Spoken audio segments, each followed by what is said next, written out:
The Food and Drugs Authority (FDA) is mandated to ensure public health safety by regulating food, medicines, cosmetics, medical devices such as condoms, syringes and needles, and household chemicals.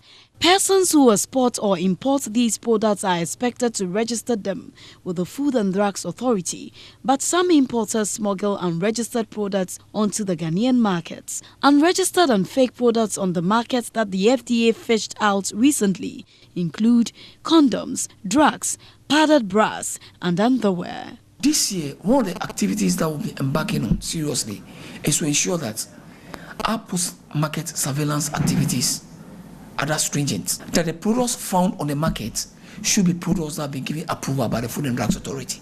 Head of Communications at the FDA, James Latte, said it is an offense to sell products in a language other than the English language. You see the product is in a foreign language, maybe in Chinese, in French, but you don't see the English translation on it.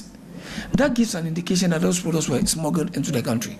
Because there's no way a product will get to the port and there's no English translation on it and to be allowed to enter into this country. We'll be collaborating a lot with agencies like Immigration, SEPS, to ensure that products that are smuggled through the border ports are stopped.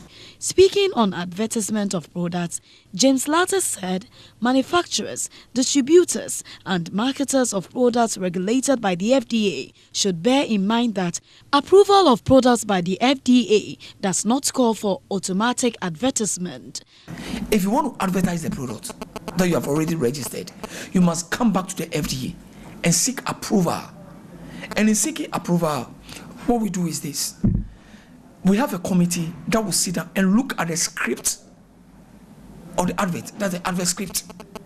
Make sure that there is nothing in the advert script that contravenes the law.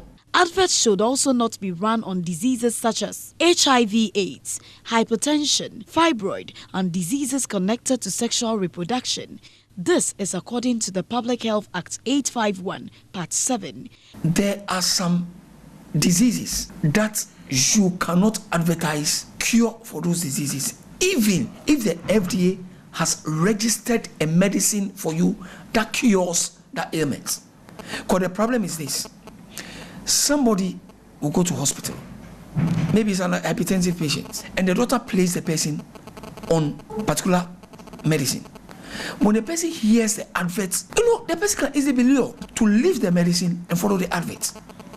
And these diseases are what we call manageable diseases, diseases that a doctor needs to monitor you. The authority also sounded this word of caution to journalists.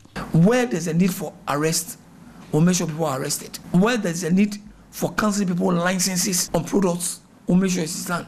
In every area that this thing will be dealt with, we'll make sure it is done.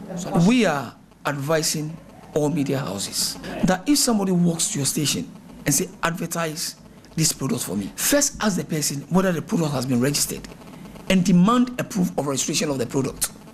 Secondly, ask the person whether the advertisement has gone to FDA for approval. Because when we approve the advertisement, we give you a letter to that effect. And the script that we approve, we stamp and seal the script. The Food and Drugs Authority is therefore calling on the public to buy drugs from recognized licensed chemical shops and pharmacies and look out for products with FDA endorsement as a safety measure.